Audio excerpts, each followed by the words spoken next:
Bonjour à tout le monde, bienvenue pour ce dernier numéro de SubBioLive avec un numéro spécial ancien, puisque notre thème c'est quoi l'après Subbiotech. Alors on a eu quelques petits soucis techniques, on ne va pas vous le cacher, hein. On avait 3 anciens prévus, on n'en aura que 2, malheureusement le troisième n'a pas réussi à se connecter, on a quelques mises à jour de Teams qui nous ont joué des tours, mais on va faire avec, il est avec nous de cœur au moins. Donc on a 2 anciennes, hein, pour le coup on avait un garçon, donc on a une ancienne et puis on a une ancienne beaucoup plus récente. Donc je vais vous les présenter. Donc nous avons Anne Feraudet, promotion 2010. Bonjour Anne. Bonjour. Et merci d'être présente. Et nous avons Valentine Baron, promotion 2020, donc 10 ans plus tard. Bonjour Valentine. Bonjour. Merci d'être présente également. Alors, j'ai plein de questions à vous poser. On avait prévu un petit film. C'est pareil, il y en a un petit souci technique. Donc, on va passer le film, mais c'est pas grave, vous allez voir. On va quand même profiter de nos invités. Justement, on aura un peu plus de temps. Je vous le disais, c'est le dernier numéro de la saison. On a vu c'était quoi un ingénieur, c'était quoi un chef de projet, c'était quoi la vie à Subbiotech, c'était quoi les biotechnologies. Et on termine logiquement, puisque là, on va avoir des nouveaux diplômés. C'est quoi l'après Subbiotech? Donc, aujourd'hui, on a à peu près 1000 anciens Subbiotech qui occupent tous des postes très intéressants et on a la chance donc d'avoir 2 anciennes. Anne Feraudet, on va commencer par toi, Anne. Donc Anne, tu es de la promotion 2010. C'est pas récent, hein, puisque la première promotion est sortie en 2009, donc tu es de la deuxième promotion. Donc j'ai une question toute bête déjà pour commencer. En 2010, Subbiotech était une école très jeune, donc n'avait pas beaucoup de réputation. Qu'est-ce qui t'a donné envie de venir dans cette école qui n'était pas reconnue encore, dans cette version 1.0? Alors moi, c'est même pas la version 1.0, c'est la version 0, puisque quand j'ai choisi Subbiotech, l'école n'était pas encore créée. J'étais allée à des salons et donc j'avais vu l'école, à des journées portes ouvertes à l'EPITA. Et donc j'étais déjà, je crois, en seconde à ce moment-là. Bon, je voulais pas aller à la fac. Grosso modo, à l'époque, c'était en région parisienne, Subbiotech ou l'EBI. Et il y a quelque chose qui m'a attirée à Subbiotech, dans les personnes de l'équipe qui était l'équipe fondatrice, hein, à l'époque, où je me suis dit: j'ai l'impression que ça va plus bouger, que ça va être plus intéressant, peut-être moins plan-plan. Et c'est ça qui m'a fait choisir et pour le coup, je remercie pas mal mon père qui m'a suivie parce que pour les parents, c'est pas non plus évident de se dire: voilà, je vais payer, quelques années d'études à mon enfant dans une école qui n'existe pas aujourd'hui. Et là-dessus, il a suivi et je le regrette absolument pas. C'était un vrai beau pari, effectivement, puisque non seulement l'école n'existait pas, et en plus, bien sûr, elle n'était pas encore école CTI à délivrer le titre d'ingénieur. Tout à fait. Et donc moi, je ne suis pas ingénieure. Mais je pense que tu as une belle carrière, Anne, on va en parler, et tu es ingénieur, ou tu es même mieux qu'un ingénieur, puisque je crois que tu as bien évolué dans ta carrière. Alors justement, tu as été diplômé en 2010, donc ça fait 10 ans de carrière, c'est pas négligeable aujourd'hui. Est-ce que tu peux nous raconter les différentes étapes de ta carrière? Déjà, qu'est-ce que tu as fait à la sortie de l'école, et aujourd'hui, en quoi consiste ton métier? Alors à la sortie de l'école, j'ai eu la chance d'être engagée dans la société dans laquelle j'ai fait mon stage de fin d'études. Qui est une société qui s'appelle le laboratoire Watchfrog. Donc j'avais fait un stage avec une thématique mise à jour du business plan et l'objectif c'était de devenir un peu le bras droit du dirigeant. Et donc j'ai pu être recrutée à la suite de mon stage. Et donc je suis restée un certain nombre d'années là-bas au poste d'adjointe de direction scientifique, où j'ai pu faire énormément de choses, toutes très différentes. Vraiment très, très multicasquette, hein, à la fois de la gestion de projet, de la mise en place de process, de la relation client, de la prospection commerciale, d'un peu d'administratif parce que dans les petites sociétés, voilà, il faut tout faire soi-même. Et il y a 3 ans, j'ai rejoint la société AnovaPlus, donc au poste de directeur des opérations, donc poste que j'occupe aujourd'hui. Et donc je suis en charge de la coordination de toutes les opérations, que ce soit la R&D, la production, l'administratif financier. Et je ne sais pas si tu veux que je présente un peu la société. Oui, c'est quoi AnovaPlus? AnovaPlus, c'est une société qui développe des kits de diagnostic dans le monde de la santé végétale. Alors bon, là, on a un public de gens qui savent ce que c'est la PCR, mais c'est vrai que depuis qu'il y a eu le Covid, maintenant, on a beaucoup moins de problèmes à présenter ce qu'on fait. Grosso modo, on développe des tests PCR qui sont utilisables sur le terrain, au plus près du champ, pour accompagner les agriculteurs, les exploitants, les conseillers agricoles dans les différents itinéraires techniques qu'ils peuvent mettre en place pour les cultures. Et donc, on fait comme ça du diagnostic, donc soit pour détecter des pathogènes, soit pour détecter des mutations de ces champignons, par exemple, qui vont leur conférer des résistances aux produits phytosanitaires. Puisqu'aujourd'hui, on a un gros souci de résistance et une réduction du nombre de molécules qui sont utilisables. Et donc là, c'est un vrai challenge dans le domaine de l'agriculture. D'accord. Et si je ne me trompe pas, je crois que c'est même une société qui a été cofondée par une ancienne de Subetech aussi. Exactement, c'est Carilla qui l'a cofondée, promotion 2011 ou 12, je crois, je ne sais plus. D'accord, bah voilà, comme quoi la boucle est bouclée. Eh bien, merci Anne pour ton témoignage. Alors, on demande en général à nos intervenants de choisir une image symbolique qui caractérise un peu, ben là, pour le coup, ta carrière, ta vie. Tu as choisi cette image qu'on va découvrir. Eh ben, je vais te demander de la commenter, s'il te plaît. Oui, alors c'est une image de la Terre qui a été prise depuis l'ISS, la Station spatiale internationale. Et je voulais choisir une image de notre planète, mais une réelle image, pas une image de synthèse. Alors c'est pour ça que je suis allée piquer ça sur le site de l'ESA. Pourquoi notre planète? Parce que dans mon parcours, à la fois le hasard, mais peut-être pas tant que ça le hasard, je suis très attachée à l'environnement, à toutes ces problématiques-là, etc., à la santé environnementale. Et bon, je n'ai pas trop décrit, mais mon premier job, c'était donc à la société Watchfrog, qui fait des tests pour tout ce qui est évaluation de la perturbation endocrinienne, donc dans les eaux, dans les produits chimiques, les produits cosmétiques. Donc forcément, une application très environnementale et santé humaine. À Nova Plus, mon job, voilà, c'est aussi de contribuer au développement de ces kits qui, on l'espère, va permettre de contribuer à réduire l'utilisation des pesticides ou du moins les utiliser de manière plus raisonnée, au bon moment, au bon endroit. Et c'est ça aussi un petit peu à Nova Plus, c'est cet impact qu'on essaye d'avoir sur l'environnement, sur la santé humaine. Et je trouvais qu'une image de notre planète représentait ça assez bien, de se dire, voilà, faut essayer de protéger un petit peu sans vouloir donner des leçons, mais aujourd'hui, pour moi, c'est quelque chose de très important et tout au long de ma carrière, voilà, si je suis amenée encore à bouger, ça sera quelque chose de très important dans le choix des postes et des entreprises dans lesquelles je travaillerai. Merci voilà. Anne, merci pour ce beau témoignage. Écoute, on te souhaite la meilleure des carrières possibles. On espère que ça va continuer, que voilà, tu es sur une belle dynamique et que d'ici peut-être quand on fera un Subio Live dans 10 ans, tu auras 20 ans de carrière, tu viendras dans les 10 prochaines années. Alors, on devait passer donc à Gauthier Sobzac, promotion 2015. Gauthier, malheureusement, n'a pas pu se connecter. Encore une fois, on a eu des petits soucis avec la mise à jour de Teams. Je vous invite à regarder le parcours de Gauthier sur LinkedIn. Gauthier, c'est un créateur d'entreprise. Il a créé sa société. Il est aujourd'hui en Belgique. Une très belle société, très florissante. Donc, Gauthier, si vous voulez avoir plus d'informations sur lui, vous tapez sur LinkedIn, Gauthier Sobzac. S-O-B, alors je vais me tromper, je suis parti dans un truc, S-O-B-C-Z-A-K,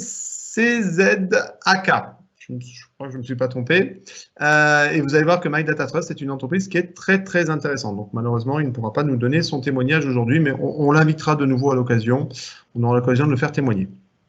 Alors, on va passer à toi, Valentine, maintenant. Donc, Valentine, jeune promue, promotion 2020, la promotion difficile, la pauvre. Vous êtes sortie en plein Covid, ça n'a pas été le plus simple pour vous. Mais j'ai des bonnes nouvelles puisqu'on a fait un petit point sur la promotion 2020. Pratiquement tout le monde est en poste aujourd'hui. Donc, ça, c'est déjà une très bonne nouvelle. Tous tes camarades sont en poste. Alors, toi, tu as donc intégré l'école, si on fait le décompte, je crois que c'était en 2015. Donc, tu es rentrée directement après le bac, Valentine. Oui, c'est bien ça, directement après le bac. Alors, on va remonter le temps, justement. Imaginons, tu étais en première, donc toute jeune. Est-ce que tu savais déjà que tu voulais devenir ingénieur en biotechnologie? Alors, pas du tout. Au lycée, pour être honnête, en seconde, j'avais vraiment aucune idée de ce que je voulais faire plus tard. En première, ça s'est un petit peu affiné car en épreuve de bac, on passe travaux pratiques encadrés, donc le TPE. Et j'ai eu la chance de faire mon TPE sur le parfum. Alors, mon cheminement, donc le parfum, ça se rapproche un peu de la cosmétique et ça m'a fait découvrir cet univers de la cosmétique qui m'a beaucoup, beaucoup intéressée. Donc, c'est comme ça qu'une petite graine a commencé à germer dans ma tête et je me suis dit que la cosmétique pouvait être très intéressant comme secteur, notamment quand en France, on est plutôt bien loti à ce niveau-là. Et de fil en aiguille, mon lycée mettait en place des nuits de l'orientation où des écoles venaient présenter les choses pour les étudiants, pour le parcours qui était proposé et leur formation. Et donc c'est comme ça que en fait j'ai connu Subbiotech. Deux étudiants qui étaient à l'époque à Subbiotech m'ont présenté l'école et j'ai tout de suite été très emballée parce que les biotechnologies, donc, déjà je ne connaissais pas du tout. Ça m'a vraiment permis de découvrir quelque chose de nouveau, quelque chose de très ambitieux qui est appliqué dans vraiment de très nombreux secteurs tout aussi vastes les uns que les autres. Ça peut aller de la santé à la cosmétique, à l'agroalimentaire et même de la bioinformatique, chose que je ne connaissais absolument pas avant. Et donc c'est vrai qu'en fait, ils ont su transmettre leur passion et leur envie du coup à des jeunes comme moi à l'époque. Et c'est comme ça que j'ai découvert du coup les biotechnologies, l'école Subbiotech.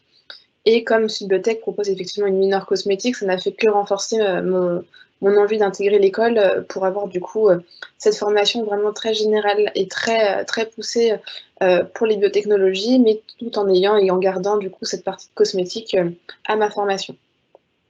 D'accord. Alors, on va poursuivre notre voyage dans le temps. Tu es à Subbiotech. Explique-nous un peu comment c'est passé, comment tu as construit ton projet professionnel. Alors, mon projet professionnel, donc comme je viens de vous le dire, pour moi, j'avais la cosmétique en tête, mais je ne m'étais pas fermé non plus les portes. Je m'étais dit, on a la chance d'intégrer un parcours qui nous ouvre les yeux et qui nous ouvre à différents secteurs. Donc, être attentive à tous les secteurs. Après, une des grandes chances qu'on a en intégrant Subbiotech, c'est de pouvoir effectuer 3 stages en entreprise. Et c'est vraiment pas négligeable. Ce sont à chaque fois des superbes opportunités d'apprendre, d'avoir des bonnes expériences, tout comme des mauvaises, ça peut également arriver. Mais même dans les mauvaises expériences, il faut en retenir le positif. Donc, pour mon stage de 2 mois, j'ai pu faire un premier stage en entreprise de cosmétique, donc chez Caudalie, en qualité. Ce stage, comme c'est un stage de 2 mois, c'est vraiment court, mais ça nous permet vraiment de nous faire déjà une première vision de ce qu'est déjà le monde dans une entreprise, parce qu'on n'a jamais eu l'occasion avant d'avoir cette expérience-là. Et ça permet également du coup d'affiner notre envie pour le futur. Ah bah ça j'ai bien aimé, ça j'ai moins aimé. Et donc du coup ça nous permet d'être plus fin sur nos aspirations professionnelles et aussi sur notre choix, sur nos différents choix pour les futurs stages. Donc du coup c'est vraiment grâce aux stages en entreprise que le parcours professionnel s'affine. Après l'école met également en place des événements comme par exemple des lives ou des conférences avec des anciens, avec des professionnels de différents secteurs, des métiers, pour nous permettre en fait d'avoir une réelle conscience de tout ce qui nous entoure, de tous les métiers qui existent autour de nous, car quand on est à Subbiotech en première année, en deuxième année, on n'a pas forcément conscience de tout ce qu'englobe ce secteur des biotechnologies. Donc vraiment par les stages, également aussi discuter avec des anciens, avec les promotions d'avant. Donc c'est vraiment en discutant avec plein de gens et surtout en ne pas avoir peur d'aller de l'avant, d'aller chercher les informations. C'est vraiment comme ça, et en étant curieux, c'est comme ça qu'on construit son parcours professionnel. D'accord. Alors, quand on pose la question aux gens qui veulent travailler dans la cosmétique, dans quelle entreprise vous aimeriez travailler, 9 fois sur 10, il y a toujours la même qui ressort, c'est L'Oréal. Et tu travailles où, Valentine? Chez L'Oréal. Ah bah, quelle coïncidence. Alors, explique-nous un peu quel est ton métier aujourd'hui. Alors, mon métier, c'est ingénieur développement. Donc, chez L'Oréal, développement de produits cosmétiques, parce que c'est bien l'entreprise de cosmétiques, le groupe international de cosmétiques français. Alors, en quoi consiste mon métier? Donc, comme le nom l'indique, ingénieur de développement, ça consiste à développer des produits cosmétiques. Donc, comment on développe un produit cosmétique? En fait, le produit cosmétique, déjà, il y a une idée derrière un produit cosmétique. Donc l'idée peut venir des tendances actuelles, d'une idée d'innovation du marketing, des innovations internes scientifiques développées par le groupe. Donc en fait, le but, c'est de développer des produits cosmétiques qui sont performants, qui sont de qualité et qui sont sécurisés pour les consommateurs.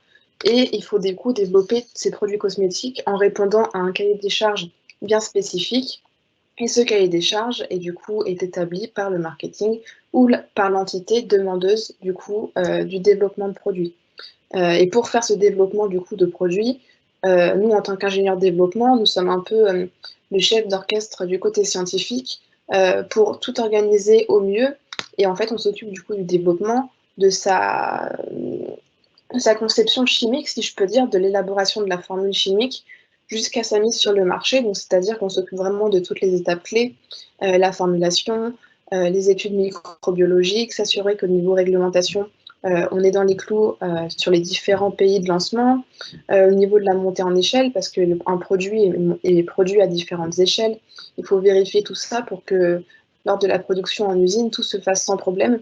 Donc, on est vraiment en charge de faire la conception chimique, la formulation, mais également par derrière assurer toutes les différentes étapes du développement pour qu'à la fin, sur le marché, le consommateur puisse trouver un produit qui répond à ses besoins, à ses attentes et qui soit également performant et qui lui plaise. Merci Valentine. Alors, toi qui avais déjà un projet professionnel, quel conseil tu pourrais donner à un étudiant, par exemple, qui serait en première année et qui ne saurait pas encore vraiment ce qu'il a envie de faire? Surtout, ne pas prendre peur, ne pas s'affoler. À l'école, on est vraiment plutôt bien entouré. En ce qui concerne le réseau, on a déjà pas mal de réseaux donc avec les promotions d'avant, donc qui sont encore à l'école, deuxième année, troisième année, quatrième et cinquième année, qui eux, du coup, ont déjà eu l'occasion de faire des stages. Donc ne pas hésiter à les contacter eux, puisqu'ils sont quand même plus accessibles sur le site de l'école. Ne pas avoir peur de les contacter, donc contacter également des anciens. Moi, je sais qu'à l'heure actuelle, on m'envoie pas mal de messages sur LinkedIn. C'est avec plaisir que je réponds s'il y a des besoins pour aider les personnes qui aimeraient avoir des informations sur le secteur de la cosmétique. Également, ne pas hésiter à aller voir les relations entreprises qui ont du coup des présentations, qui connaissent du coup des personnes qui seraient plus à même de répondre à vos questions. Ne pas hésiter également à aller voir les professeurs qui sont certes des professeurs, mais qui ont également une grande expertise dans leur métier et dans ce qui les entoure, donc dans les domaines dans lesquels ils enseignent. Donc surtout, ne pas avoir peur, être déterminé, motivé, et surtout, en fait, essayer de trouver et de tirer le positif de chaque chose, de tout ce qu'ils font tout au cours de leur scolarité, même des projets de groupe, par exemple. Je sais que lors des entretiens, les projets de groupe sont vraiment très importants, on nous en parle souvent. Donc surtout, trouver à chaque fois, toujours tirer du positif de chaque expérience, ne pas avoir peur et surtout, comme je l'ai dit tout à l'heure, en fait, dans chaque expérience professionnelle, lors des stages par exemple, même si le stage ne nous a pas beaucoup plu, ben, en fait, il ne faut pas garder cette image négative en tête, il faut tout de suite rebondir. Certes, ça ne m'a pas plu, mais au moins, je sais que ça, je ne veux pas le faire plus tard. Donc toujours avoir le côté positif, toujours savoir rebondir et être motivé. La motivation, ça paye toujours. Eh bien, ce sont des conseils de bon sens, donc qui pourront être appliqués par nos futurs élèves. Merci Valentine. Alors pareil, on t'a demandé de choisir une image qui symbolisait pour toi tes années à Subiotech. On va la découvrir et tu vas nous en parler. Alors, j'ai choisi cette image parce que pour moi, bah, déjà, on voit 4 personnes qui sont vraiment très proches. C'est vrai qu'à Subiotech, passer 5 ans avec les mêmes personnes, ça crée des liens quand même assez forts. Donc vraiment, de très belles amitiés ont été créées. Après, on voit vraiment une grosse cohésion sur la photo.